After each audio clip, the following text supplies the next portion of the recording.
설교를 시작하기 전에 우리 잠깐 앞에 사진을 하나 보시면서 시작했으면 좋겠습니다. 혹시 그림을 보신 적 있으신가요? 이 그림은 히에로니무스라고 하는 중세의 한 작가가 그린 열처녀 비유에 대한 그림입니다. 위에 이 그림에서요, 두 부류의 사람들을 여러분들은 보시게 될 겁니다. 이 가운데 좌석까지 널찍하게 자리를 찾고 있는 왼쪽의 부류와 또 저 이렇게 구석진 곳에서 오른쪽에서 자리를 잡고 있는 또 다른 한 부류입니다. 왼쪽의 5명은 옷은 잘 차려 입은 것처럼 보이지만 조금은 경박해 보이고 주변에 흩어진 이 물건들 통해서 얼마나 정돈되지 않은 자들인지, 먹고 마시고 여흥만을 즐기고 있는 자들인지를 우리가 한눈에 볼 수 있습니다. 근데 오른편에 있는 5명의 여자분들을 한번 보십시오. 소박한 옷을 비록 입었지만 단정해 보이고 십자가상이 놓인 탁자 앞에서 성경을 읽거나 기도하며 조심스럽게 등잔에 기름을 치우고 있습니다. 이 두 부류 중에서 어느 쪽에 있는 사람들이 슬기로운 처녀들이라고 생각하십니까? 왼쪽이에요, 오른쪽이에요? 그걸 어떻게 아셨어요? 작가가 가르쳐준 적도 없는데. 분명히 여러분들의 이 직감 속에서 오른쪽의 사람들이 슬기로운 처녀들이라고 생각을 하신다면, 오늘 주님께서 마태복음 25장에 말씀하신 이 비유의 그 모든 해석을 이해하는 첫 관문은 통과하신 겁니다. 슬기로운 것이 무엇이냐, 미련한 것이 무엇이냐를 이 그림을 통해서 우리는 분명히 구별할 수 있었습니다. 자, 불을 켜주셔도 되겠습니다. 오늘 본문의 내용은 이 그림을 여러분의 머릿속에 좀 한번 새기면서 하나님이 이 시대 앞에 특별히 종말의 역사들을 이끌어 가시는 그 모든 인도하심 속에서 과연 주님이 우리에게 가르쳐 주시고자 하는 것은 무엇인가? 이 비유는 예수님의 마지막 종말론 설교에 나오는 4번째 비유입니다. 이미 마태복음 24장을 통해서 우리는 계속해서 종말론의 비유들을 살펴보았습니다. 25장에서 4번째 비유인데, 이 비유를 통해서 주님이 종말에 과연 성도들은 어떠한 마음의 자세로 무엇을 준비하며 살아가야 될 것인가? 더 구체적으로는 종말에 주님이 오시는 그날에, 곧 주님의 재림의 때에 주님을 맞이하기 위해서는 우리는 어떤 준비를 해야 될 것인가? 이것을 가르쳐 주시기 위하여서 오늘 본문에 나오는 이 비유를 하신 것입니다. 슬기로운 5 처녀와 미련한 5 처녀의 비유입니다. 아까 우리는 분명히 직감적으로 오른쪽에 있는 5 부류의 여자들이 슬기로운 사람일 것이다 라고 생각했습니다. 그러나 그것만 가지고는 오늘 본문을 다 이해했다고 할 수 없습니다. 오늘 본문을 이해하기 위해서는, 더 정확하게 주님이 의도하신 것을 완전히 이해하기 위해서는 우리는 3가지 질문을 던지면서 거기에 해답을 찾아야 합니다. 그 3가지 질문을 저와 함께 조금씩 이렇게 차례로 좀 한번 진행해 보겠습니다. 첫 번째로, 주님께서 오늘 이 비유를 통해 가르쳐 주시기 위하여 우리가 생각해 볼 수 있는 질문은, 과연 슬기로운 자들이 준비한 기름은 무엇이냐, 이 말입니다. 기름을 준비한다는 게 과연 무슨 뜻일까요? 이것을 알기 위해서는 오늘 본문 3절과 4절을 봐야 합니다. 우리 본문으로 다시 한번 돌아가실까요? 25장 3절과 4절 우리 다 함께 합독하겠습니다. 미련한 자들은 등을 가지되 기름을 가지지 아니하고 슬기 있는 자들은 그릇에 기름을 담아 등과 함께 가져갔더니, 주님은 결혼식의 비유를 말씀하시면서 미련한 자와 슬기로운 자들의 차이점이 분명히 한 가지라고 얘기를 하십니다. 그게 바로 기름을 준비했느냐, 이 말입니다. 유대인들의 결혼식은 밤중에 시작이 됩니다. 우리처럼 하루에 끝나는 것이 아니라 이제 여러 날, 거의 일주일 걸쳐서 이제 결혼식과 함께 잔치가 진행이 되는데, 이 결혼식의 시작은 밤중에 시작이 됩니다. 그래서 신랑이 들러리들과 함께 신부의 처소를 찾아오는 것으로 결혼식이 이제 시작이 되는데, 이때의 신부는 또한 자기의 들러리들과 함께 밤중에 오는 신랑과 그 들러리들을 맞이하기 위하여 등불을 가지고 나가게 됩니다. 그 들러리들을 환영하기 위하여 등불을 준비하는데, 그런데 신랑이 예를 들어서 먼 곳에 집이 있어서 그 오는 시간이 많이 걸릴 경우에는 예정된 시간보다 좀 늦어질 수가 있습니다. 어떨 때는 한밤중에 오기도 하고, 어떨 때는 밤을 꼬박 새서 새벽녘에나 오게 되는 경우도 있습니다. 그래서 신부와 그 들러리들은 언제든지 신랑이 올 때에 등불을 들고 저들을 맞이하기 위하여 준비를 해야 합니다. 그 준비가 뭐냐면 기름의 여분이 있어야 되는 거예요. 이런 배경 속에서 주님은 지금 미련한 자들은 기름을 준비하지 못했고 슬기로운 자들은 기름을 미리 준비했다라고 말씀하십니다. 그러면 과연 주님이 말씀하신 기름을 준비했다라고 하는 것은 무슨 뜻이냐 이 말입니다. 기름이 과연 무엇일까요? 이것을 알기 위해서는 우리 비유에 나오는 인물들을 한 번씩 짚어보면 좋습니다. 여기서 신랑은 누구를 의미할까요? 분명하시죠 이거는. 이건 전혀 다른 이견이 없습니다. 신랑은 예수님을 비유합니다. 자, 그러면 결혼잔치는 무엇을 의미하는 것일까요? 종말에 예수님께서 이 땅에 오셔서 우리 성도들과 함께 연합하셔서 천국의 잔치를 베풀어 주시는 것을 말합니다. 즉 영원한 하나님의 나라에 주님이 베풀어 주시는 이 놀라운 천국 잔치에 들어가는 것, 이게 지금 바로 결혼잔치입니다. 그렇다면 기름이라고 하는 것은 무엇이냐면 종말의 결혼잔치를 베풀러 오시는 주님을 맞이할 수 있는 유일한 조건이라는 겁니다. 주님을 맞이하기 위해서는 기름이 준비되어야 되는 거예요. 재림 때에 이것이 준비되지 않냐면 주님을 맞이할 수 없다라는 거예요. 그게 뭘까요 그러면? 바로 믿음입니다. 우리는 믿음을 가진 자만이 예수 그리스도를 믿을 수 있고, 예수 그리스도를 믿은 자만이 구원을 얻을 수 있고, 구원을 얻은 자만이 주님과의 혼인잔치에 들어갈 수 있다는 걸 우리는 알고 있습니다. 아멘.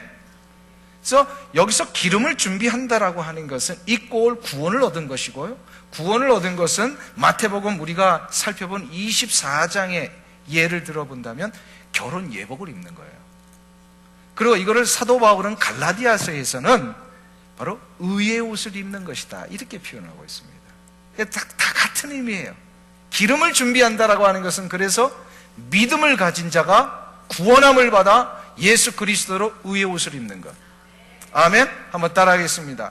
기름이라는 것은 믿음을 가진 자가 예수 그리스도를 믿어 의의 옷을 입는 것이다. 이게 다 같은 말이에요. 아멘. 자, 그러면 기름을 준비한 자만이, 곧 구원받아 예수 그리스도로 의의 옷을 입은 자만이 결혼잔치에 참여할 수 있습니다. 그러면 미련한 다섯 처녀는 기름이 없이 등만 준비했다라고 하는 것은 무슨 뜻일까요? 무슨 의미일까요? 이것은 믿음도 없이 구원받은 그런 결정적인 그런 확신도 없이, 그래서 의의 옷을 입지도 않은 채 그냥 종교적인 형식에만 머물러 있는 사람들을 얘기합니다. 종교적인 행위에 머물러 있는 사람들.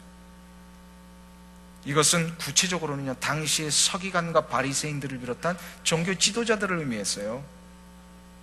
이 종교 지도자들은요, 저들의 종교적인 형식 행위에 있어서는요, 감히 어느 누구도 따라갈 수 없었습니다. 아주 철저하게 지켰어요. 그런데 문제는 뭡니까? 저들의 그 철저히 지키고 있는 종교적인 행위, 형식 속에 진정으로 담아야 할 이 신앙의 내용, 신앙의 핵심, 가장 중요한 것, 바로 믿음을 담지 못했다라는 것. 믿음이 없으니까 구원의 역사가 이루어질 수 없고, 구원의 역사가 이루어질 수 없으니까 저들은 전혀 결혼식에 들어갈 준비가 안 돼 있는 거예요. 예복을 입지 못하는 거예요. 보여주는 신앙생활, 습관적인 신앙생활, 형식에만 모든 가치를 부여하는 생활은 결코 주님을 맞이할 수 없다라는 것입니다. 그러면 기름을 준비하지 못하여 의의 옷을 입지 못한 자들의 결과는 뭘까요? 주님은 12절에서 아주 무서운 말씀을 하십니다. 한번 보세요. 12절 보세요. 12절 말씀 우리 다 같이 합독하겠습니다. 대답하여 가로되 진실로 너희에게 이르노니 내가 너희를 어떻게 한다고요? 근데 주님이 아주 강조하셔요. 진실로. 이거는 분명한 일이다 말씀하십니다. 내가 너희를 알지 못하노라.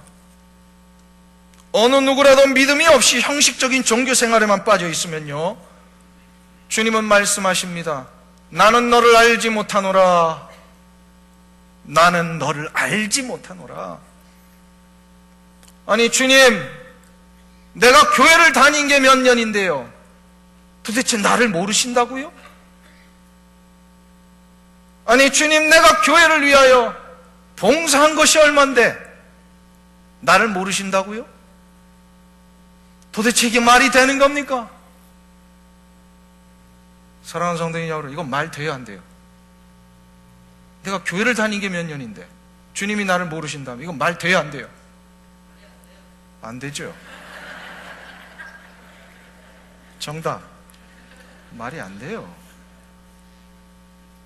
그런데 주님이 이 비유 속에서 말이 된다는 거예요. 말이 돼요. 기름이 준비되지 않으면 종말의 혼인잔치에 못 들어간다는 거예요.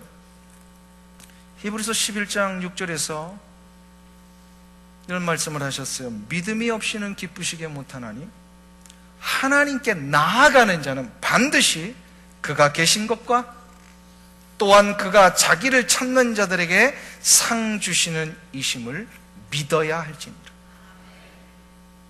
사랑하는 성도님 여러분, 여러분의 믿음 생활은 어떠십니까? 여러분의 신앙 생활은 어떠하십니까? 등과 함께 기름이 준비되어 있으십니까?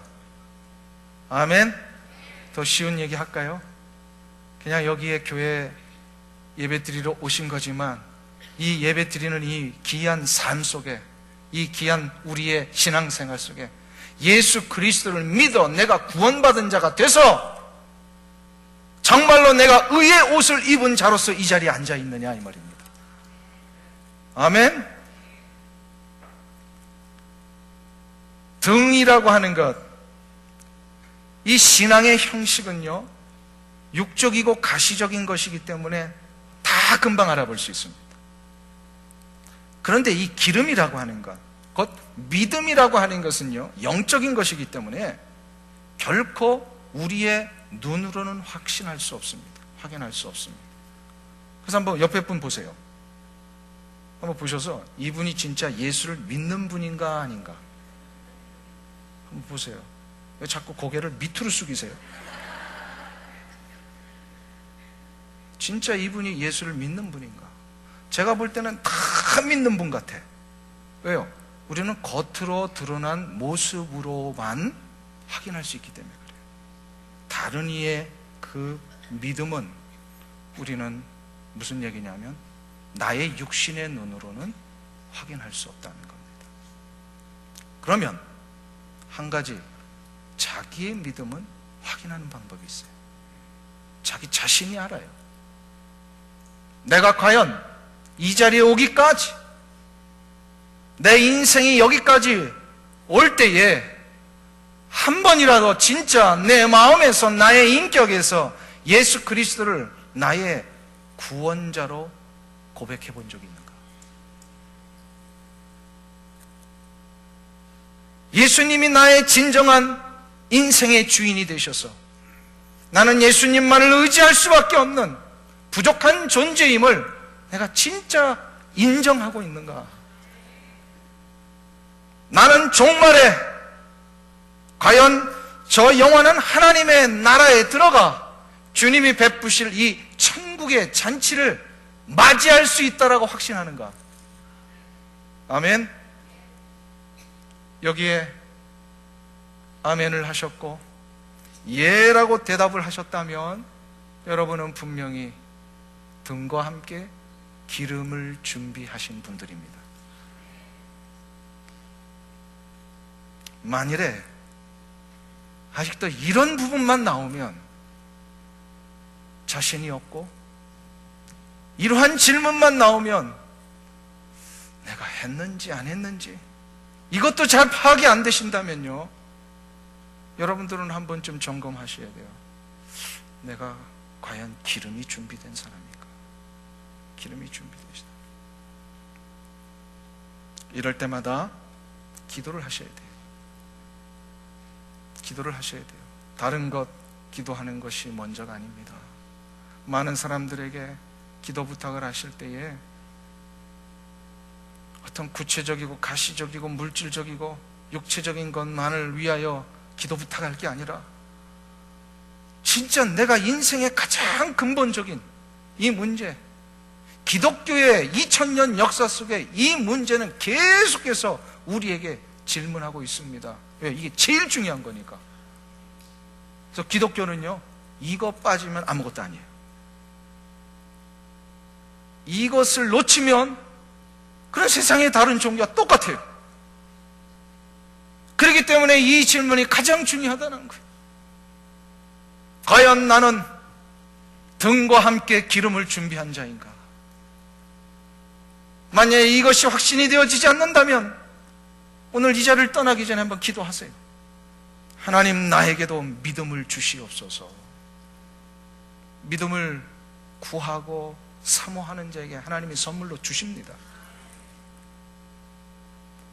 그리고 옆에 있는 분들에게 늘 내가 아플 때마다, 내가 인생에 여러 어려움이 있을 때마다 기도 부탁하고 기도의 동역자로 의지하는 그분들에게 다시금 찾아가서 이제 근본적인 기도의 제목을 한번 부탁해 보세요. 나를 위해 기도해 주실 때 나에게 믿음이 생길 수 있도록 기도해 주세요.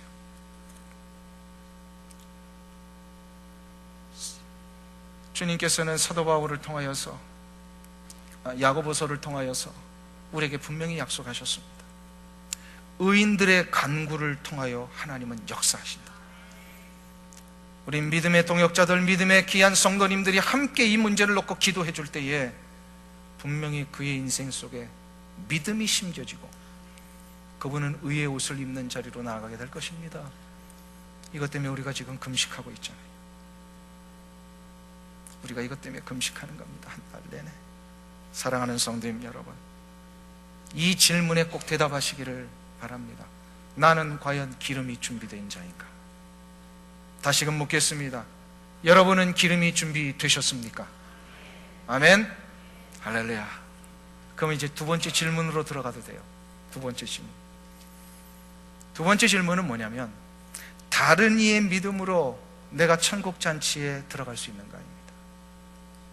다른 이의 믿음으로 내가 천국 잔치에 들어갈 수 있는가? 한번 대답해 보세요. 다른 사람의 믿음 때문에 내가 천국에 들어갈 수 있어요, 없어요? 없어요? 아직 모르시겠는 분들은 8절을 한번 보세요.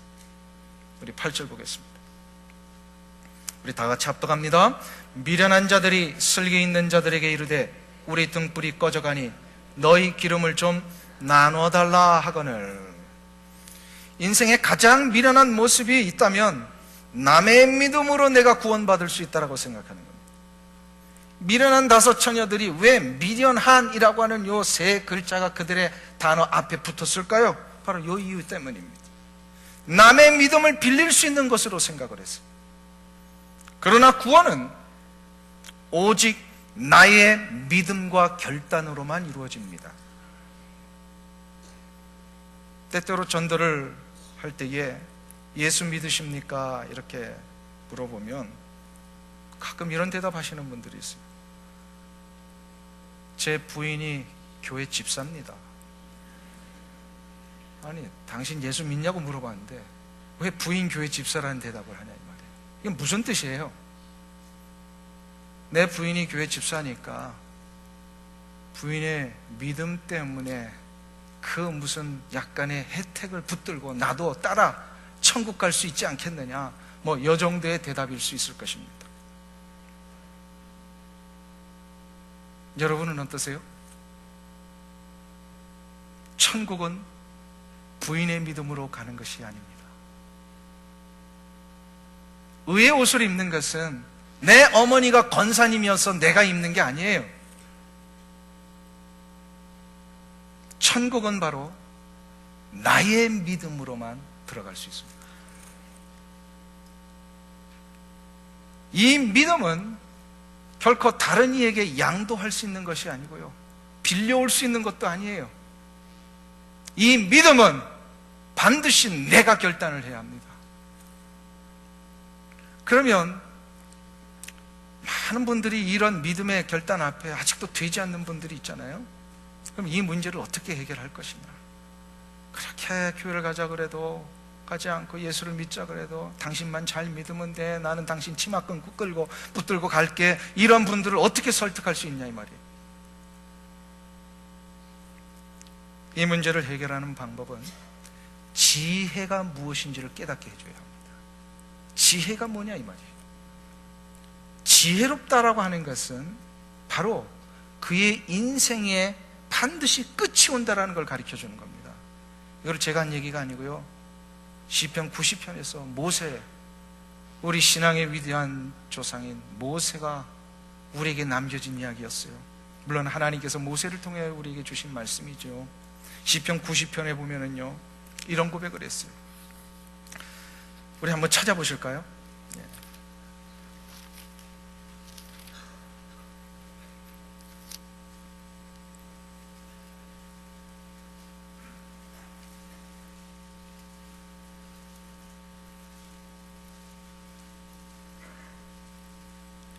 10절과 11절입니다. 12절까지, 우리 10절부터 12절까지 한 절씩 교독을 하겠습니다. 우리의 연수가 70이요 강건하면 80이라도 그 연수의 자랑은 수고와 슬픔뿐이요 신속히 가니 우리가 날아가나이다.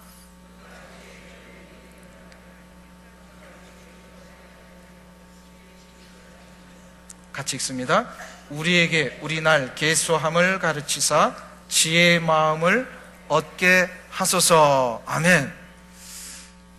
우리가 인생을 사는 것이 이 당시에는 아마 길게 살면 70이요 또 강건하게 살면 아마 80 정도가 됐던 시대인 것 같습니다. 그 연수의 자랑은 수고와 슬픔뿐이라고 했는데 그게 얼마나 빨리 지나가는지 세월이 어떻게 한다고요? 날아갑니다. 지금 요즘 80마일로 달리시는 분도 계실 거고 90마일로 달리시는 분도 계실 거고, 무슨 얘기 하는지 모르세요? 우리 인생이 그만큼 신속히 가요. 신속히 가요. 그런데 그 후에 모세가 무슨 말씀을 하십니까? 누가 주의 노여움의 능력을 알며 주의 진노의 두려움을 알리까? 우리에게 우리 날 계수함을 가르치사 지혜로운 마음을 얻게 하소서. 왜요? 나의 인생이 지금 어디까지 왔으며 이제 곧 언제 끝나게 되는지를 알 수 있도록 우리에게 지혜를 주시옵소서. 이게 무슨 얘기예요? 나의 인생이 이대로 계속 가는 것이 아니라 곧 인생은 끝나게 된다는 걸 나로 하여금 알게 하옵소서. 이거를 아는 게 지혜라는 거예요. 믿습니까? 모세는 우리 인생의 끝이 있다는 것을 아는 것, 이게 바로 지혜라고 고백합니다. 그런데 한번 보세요. 자신의 인생이 안 끝날 것처럼 사시는 분들 너무 많아요. 우리 주변에 보면 내 인생 안 끝날 것처럼 사시는 분들 너무 많아요. 아니에요. 끝납니다. 곧 끝나요. 제가 한번 말씀드렸죠. 장례식을 하다 보면은요 참 숙연해지고 마음이 무거워져요. 그런데 이 장례식을 계속해서 하다 보니까 하나님이 그런 한 가지 지혜를 주셨어요. 네가 아무리 젊고 네가 아무리 지금 건강하다고 할지라도 곧 인생의 끝이 온다는 거 잊지 말고 살아라. 어느 순간에 하나님이 저에게 그 깨달음을 주시더라고요. 아, 그렇구나. 모든 인생에게는 끝이 오는구나. 이걸 아는 게 지혜더라고요. 이게 지혜예요. 자, 그런데 이러한 지혜를 가진 자들에게는 그 끝이 무엇이냐 이 말입니다. 그 끝이 바로 죽음이죠. 근데 죽음으로는 죽음을 맞이하면 그럼 모든 것이 다 이제 스탑되는 겁니까? 아닙니다. 분명히 한 가지를 우리에게 또 가르쳐 주셨습니다. 죽음 이후에 우리에게 준비된 것이 있습니다. 히브리서 9장 27절에 보면 한 번 죽는 것은 사람에게 정하신 것이요 그 후에는 무엇이 있다고요? 심판이 있으리니. 죽는 것으로 다 끝나는 것이 아니라 그 후에는 심판이 있으리니. 이 심판은 무엇일까요? 영원한 하나님의 나라로 들어갈 것이냐, 아니면 영원한 형벌의 나라로 우리가 떨어질 것이냐, 요거 판가름 난다는 거예요. 어디서? 죽음 후에. 네, 이 판가름은 바로 죽기 전에 결정됩니다. 죽기 전에. 이때에 믿음이 있는 자들은, 그리하여 예수 그리스도로 인하여 의의 옷을 입은 자들은 영원한 하나님의 나라에 들어가 영원한 천국을 맞이하며 잔치에 들어갈 것이지만, 믿음이 없는 자, 의의 옷을 입지 못한 자들은 영원한 형벌의 나라에 들어가 영원토록 이를 갈며 술 피우는 삶을 살게 될 것입니다. 즉 천국이 있고 지옥이 있다는 거 여러분들 아십니까? 많은 사람들이 천국 얘기하면 좋아하는데 지옥이 있다는 얘기하면 인상을 찌푸리세요. 근데 지옥이 있어요, 없어요? 그런 거는 자꾸 인정하기가 싫으셔가지고. 지옥은 있습니다. 천국을 가든지 지옥을 가든지 우리는 이 둘 중에 하나로 가게 되어 있어요. 이게 한 번 죽는 것은 사람에게 정하신 것이요 그 후에는 심판이 있으리. 심판이라고 하는 것은 판가름 난다는 거예요. 근데 이 판가름은 죽은 후에 결정되는 게 아니라 죽기 전에 결정이 됩니다. 내가 죽기 전에 의의 옷을 입고 죽은 자인가? 이것은 남의 믿음으로 되는 것이 아니라 바로 나의 믿음으로 됩니다. 주님은 마태복음 24장에서 우리가 읽은 본문 바로 전에 가보면요, 여러 비유를 얘기를 하셨는데 이 종말에 대한 이야기예요. 그때에 두 사람이 밭에 있음에 한 사람은 데려감을 당하고 한 사람은 버려둠을 당할 것이요, 두 여자가 맷돌질을 하고 있는데 한 사람은 데려가고 한 사람은 버려둠을 당할 것입니다. 밭에 있는 두 사람, 그때는 농경사회이기 때문에요, 모든 농사는 가족들이 지었습니다. 그러니까 추측건데 주님이 말씀하셨던 내용은 이 정도일 것 같아요. 밭에 있는 두 사람은 아버지와 아들이 아닐까요? 믿음 있는 아버지와 믿음 없는 아들이 밭에서 일을 하는데 종말에 주님이 재림하시는 그날에 아버지는 천국에 가고 아들은 어디에 간다는 거예요? 지옥에 버려진다는 거예요. 맷돌질을 하는 두 여인이 있습니다. 한 집안에서. 집안의 일은 그 당시에는 다 집안의 식구들끼리 했습니다. 그러니까 바로 어머니와 딸 정도가 되지 않을까요? 믿음 있는 어머니와 믿음이 없는 딸이 맷돌질을 하고 있는데 주님의 재림 때에 갑자기 종말이 와서 어머니는 천국에 가고 딸은 지옥에 가게 된다는 것입니다. 이때의 딸이 우리 어머니 때문에 나도 그냥 교회 갔는데요 한다면 뭐라고 얘기를 하신다고요? 12절에 분명히 말씀하십니다. 나는 너를 도무지 알지 못하노라.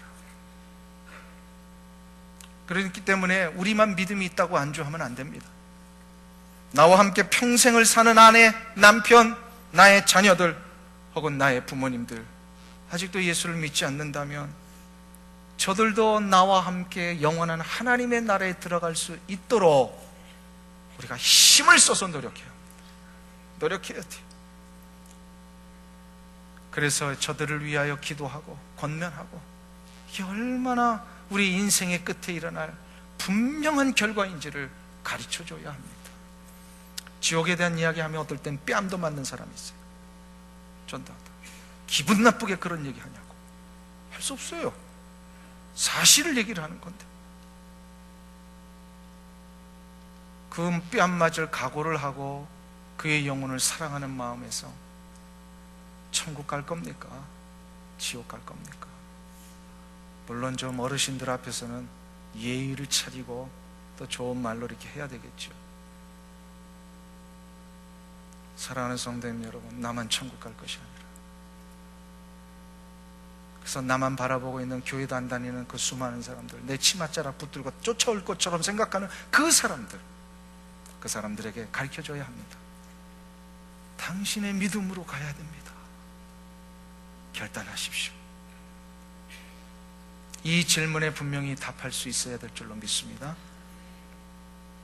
마지막으로 그럼 한 번 더 생각해 볼 질문이 있습니다.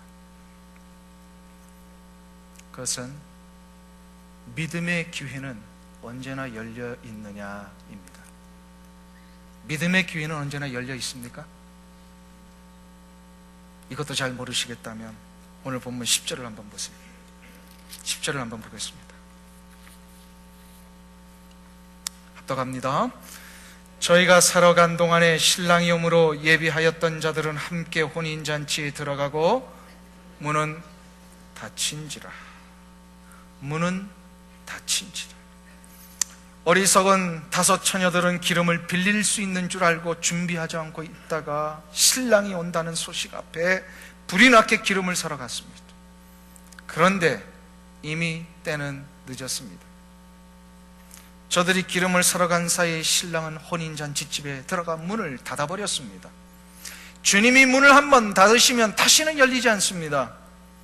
믿음을 소유하여 구원을 얻을 수 있는 이 기회가 주어졌을 때에 그 기회를 놓치지 아니하고 믿음으로 구원을 받는 것, 이게 바로 지혜로운 인생이 된다는 거예요. 한번 닫힌 문은 열리지 않습니다. 문제는 이 문이 닫히는 때가 사람마다 다 다르다라는 것입니다. 사람마다 다 달라요. 역사의 궁극적인 종말은 주님이 재림 때에 이루어지기 때문에 이거는 동시적이고 일시적인 겁니다. 누구나 다 그 시점에 이 역사적인 종말을 맞이합니다. 그러나 이 역사적인 종말을 맞이하기 전에 모든 개개인은 죽음이라고 하는 개인의 종말을 맞이합니다. 이 죽음이 오면 구원의 문은 닫힙니다. 더 이상 기회 없습니다. 죽은 이후에도 예수 잘 믿는 남편이나 부인이나 혹은 자녀들이 죽은 자를 위하여 기도해주면 그가 연옥에 있다가 천국에 가더라. 이거는 잘못된 가르침입니다. 혹시 배경이 가톨릭에서 오신 분들이 있다면 오늘 이 자리에서 다시 한번 정리해 주세요. 성경에 어디 그린 연옥에 대한 이야기가 있습니까? 없습니다. 죽음의 이 개인적인 종말이 오면 더 이상 구원의 문제는 우리가 어떻게 할 수 없습니다. 그러니까 죽기 전에 이 문제를 해결하고 가야 돼요. 어느 누구가 그런데 자신의 죽음의 때를 가늠할 수 있습니까?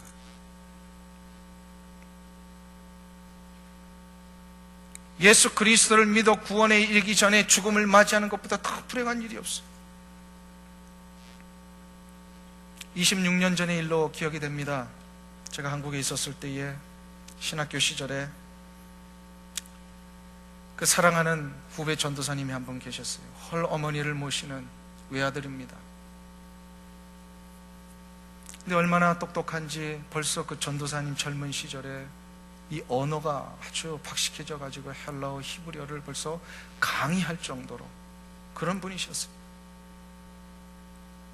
조그만 교회 중고등부 학생들을 섬기시면서 그렇게 많은 활동도 하셨던 님이신데 여름에 아침에 어머니에게 인사를 합니다. 어머니, 학생들과 수련회 다녀오겠습니다. 2박 3일입니다. 3일 후에 돌아오겠습니다. 인사를 하고 수련회를 떠났어요. 강가에 텐트를 쳐놓고 수련을 합니다. 근데 그 다음날 갑자기 큰 난리가 났어요. 고등학교 학생 하나가 무슨 이유인지 강물에 뛰어들어갔다가 허우적대고 있는 거예요. 그래서 이 전도사님이 이 학생을 구하기 위하여 그냥 뭐 정신이 없었겠죠. 그냥 급하게 뛰어들었습니다. 그 차가운 강물에 전도사님이 준비가 안 된 채 뛰어드니까요, 이분이 샥 왔어요. 샥이 왔어요.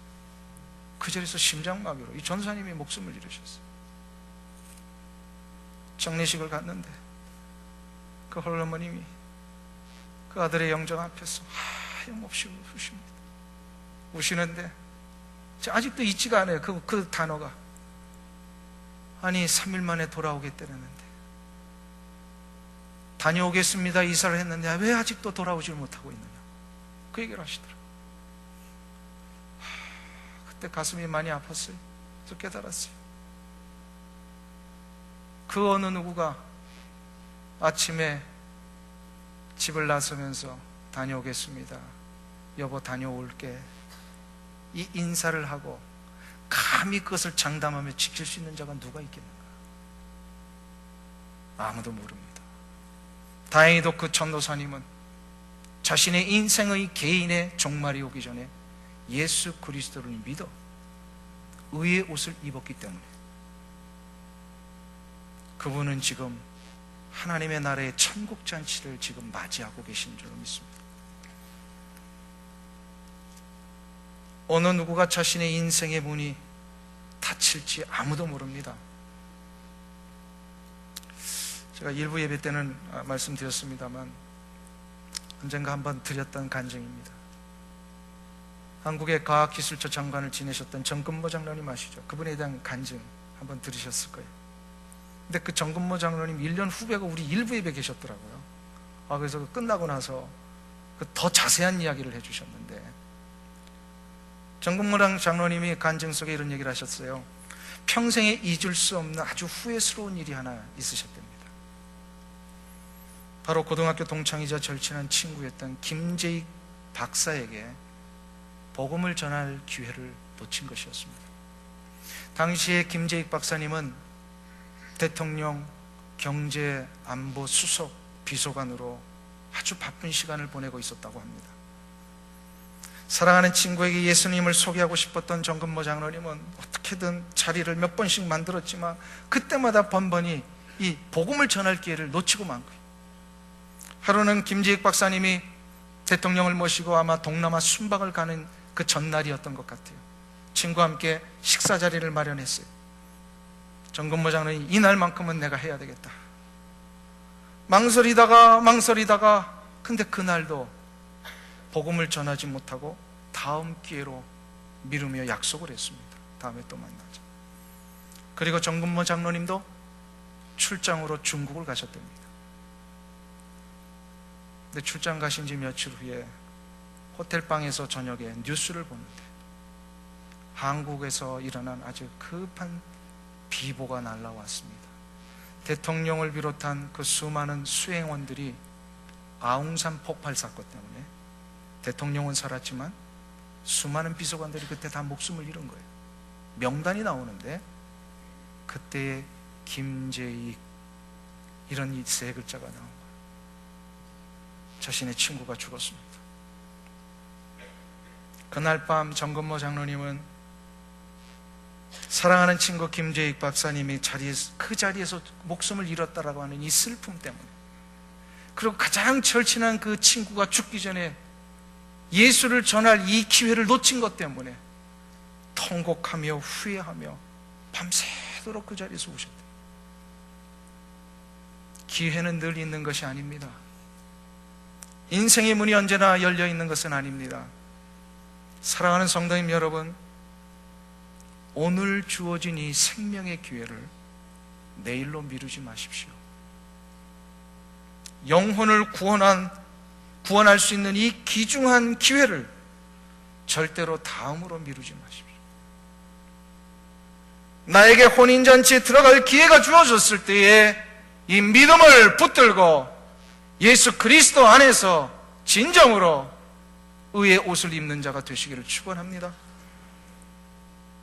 뿐만 아니라 나의 가장 사랑하는 그 누군가가 아직도 이 의의 옷을 입지 못한 채 있다면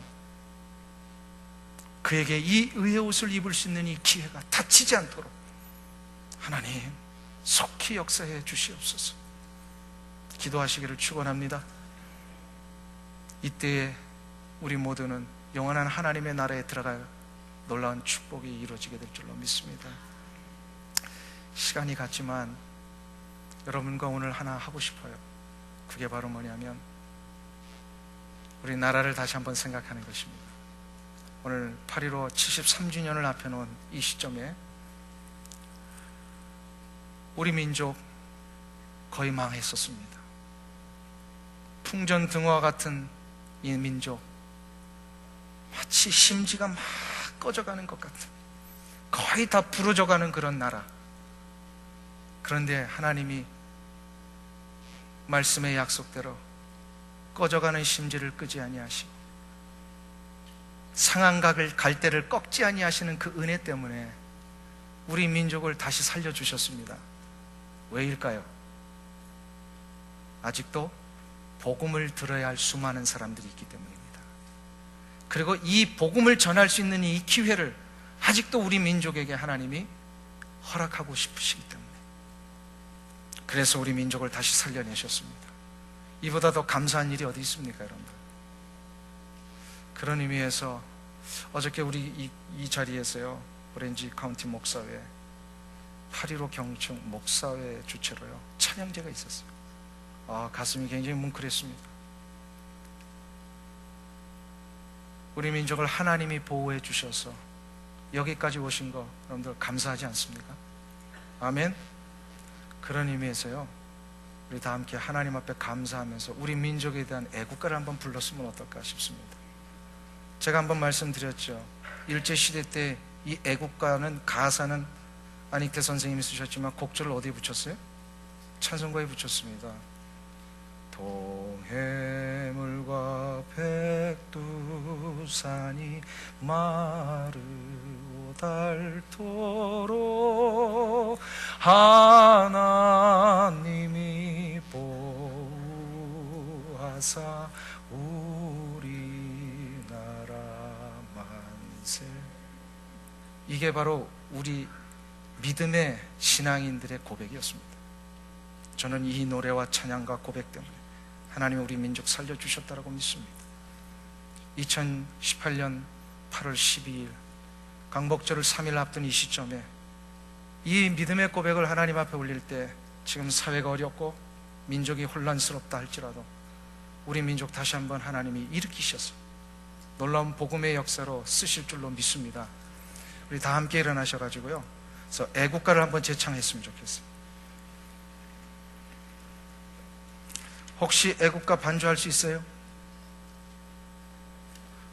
반주 없이 하겠습니다. 우리 다 함께 하실 1절 부르시고요, 우리 민족을 허락하신 하나님 앞에 감사하며 우리 한번 기도하는 시간 갖겠습니다. 동해물과 백두산이 마르고다 하나님이 보호하사, 하나님이 보호하사 우리나라 만세.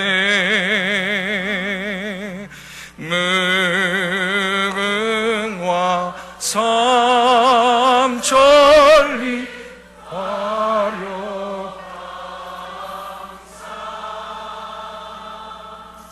대한 사람 대한으로 길이 보존하세. 이 시간 우리 눈을 감고 한번 기도하겠습니다.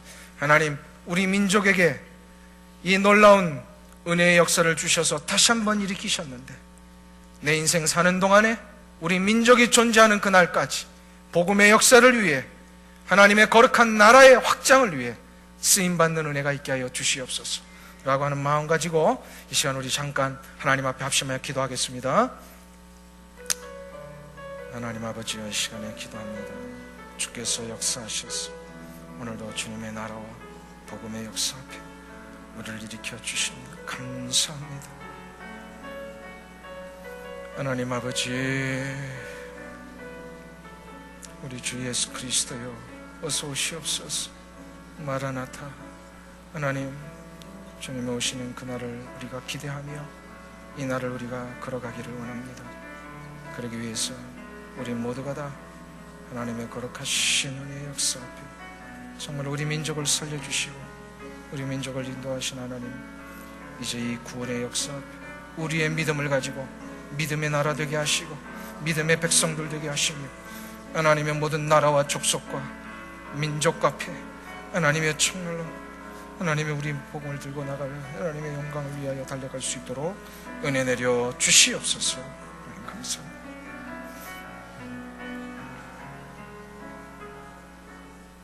하나님 아버지, 주님의 은혜와 사랑을 감사합니다. 상한 갈대를 꺾지 아니하시고 꺼져가는 심지를 끄지 아니하시는 그 하나님의 사랑 때문에 내가 살았고 우리 민족이 살았습니다. 나에게 인생의 종말이 오기 전에 이 놀라운 구원의 역사를 이루신 하나님 감사합니다. 우리 민족 버리지 아니하시고 이 기회를 주심을 감사합니다. 하나님, 이제 이 세상 사는 날 동안 우리 민족이 존재하는 그날까지 하나님, 하나님의 그 거룩하신 믿음의 역사와 의의 옷을 입는 이 일들을 전하며 선포하며 나아갈 수 있는 우리의 인생 되게 하여 주시옵시고 우리 민족 되게 하여 주옵소서. 모든 나라와 족속과 권세가 하나님이여 정말로 주님 앞에 돌아와 하나님을 찬양하며 주님이 오시는 그날까지 마라나타 주 예수여 어서 오시옵소서 고백하며 모두가 달려갈 수 있는 귀한 은총을 허락하여 주시옵소서. 이 모든 말씀 예수님의 존귀하신 이름으로 기도하옵나이다. 아멘.